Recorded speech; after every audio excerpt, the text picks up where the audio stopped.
come back to you and, again, want a very, very sharp perspective, advising clients from where you sit. How do you help both individuals and companies with this ability to look for opportunities in a world of constraints? Because there will be constraints, right? What typically comes in the way? Why do companies or leaders not think as smartly as some others do?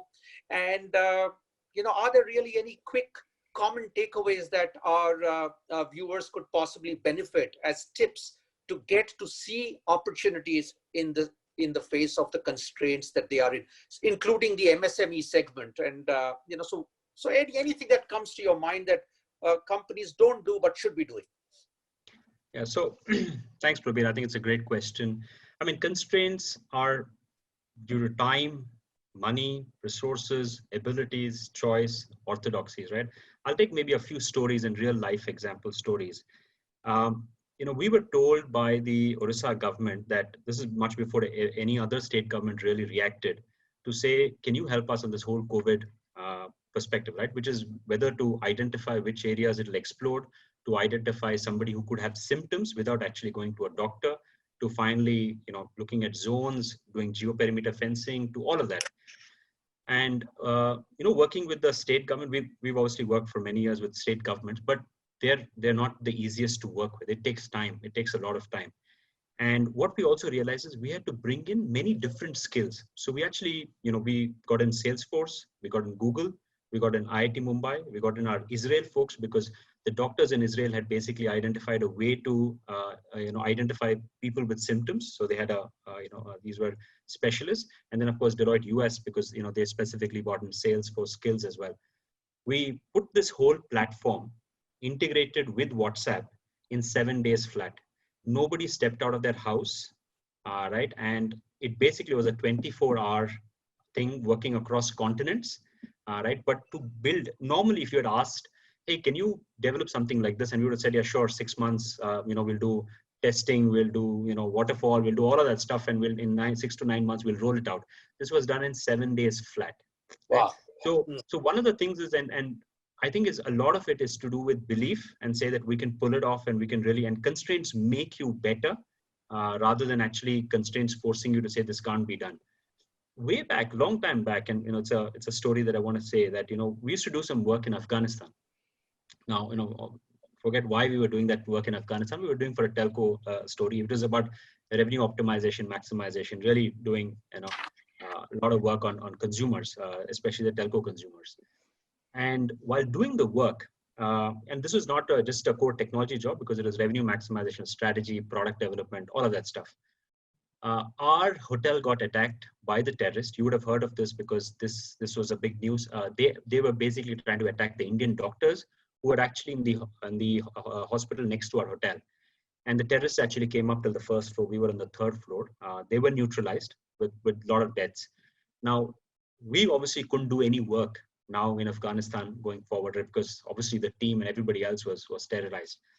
But what we took as a challenge to say that doesn't matter, and this had never been done before. I'm talking about 10 years back. This is not 3 years back, Black Swan, nothing. 10 years back, Afghanistan, of course, it was, the common daily occurrence shootings. We were able to build a model, right, to actually service the client, even without being there, but to do a strategy and operations, of course, with analytics, with technology, but really not being there at all. So I think some of that. And third is, companies have orthodoxies.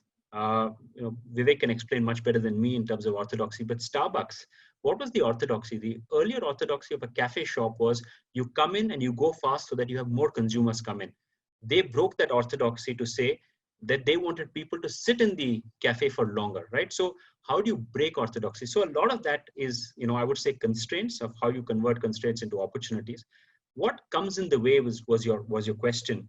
And really a lot of it is to do with mindset. I think there is a specific mindset, and Partha made it very beautiful in terms of the question that our sons and our youngest employees, can they be reverse mentoring us, right? Why can't they actually do that? Second is really lack of confidence. Two Indian companies, I wouldn't say Indian, they're really multinational companies really, but world-class companies. We have in India lived with constraints far longer than the West has ever lived with. So innovation and ability in our country is far higher. So the reason should not be lack of confidence. We can probably do a lot. I mean, you take our scientists, you take everything else. The third biggest problem, what comes in the way, is fear of failure. There is this big fear of failure. If I do this, what happens? Will I lose my job? What will my seniors think? Whoever think, right? So those are really what comes in the way. And some tips I would say to deal is having a culture of fail fast and learn fast, right? Is it necessary for an auto engineer or a consumer specialist not to understand cloud? What is the necessity? Why shouldn't they understand cloud? I mean, is cloud something only a technical thing? We spoke about most companies that are implementing cloud. If they go in for just the on-prem, off-prem kind of an environment, it's a waste of time. But if they can go to change the business model where they can deliver something contactless, touchless in a very short period of time, why not? I mean, you look at Tesla. Tesla is a classic combination of a software company and an auto company really coming together. It's really a software, I mean, more than just an auto company, right? So how do you sort of make some of that? Second is, how do you bring in a culture of innovation and culture of fearless? I think that's what leaders really should do. How do they ensure, and these are tough times. These are extraordinarily tough times. Vivek mentioned about it. What kind of legacies did you leave behind? How do you sort of motivate people to do something extraordinary? And I think that is what is really required. And, again, there are a lot of tidbits that came out as well, right? I mean, Mahindra's, for example, saying that how do you bring in innovation during this time? But that is very critical because you have to start looking at that. And third is, of course, incentivizing in a different way. In an extremely different way. Doesn't have to be a monetary award. It could just be gamification. It could just be having fun. But how do you sort of incentivize for people to move ahead, right, and move and try different things? So I think those were some quick comments from my side.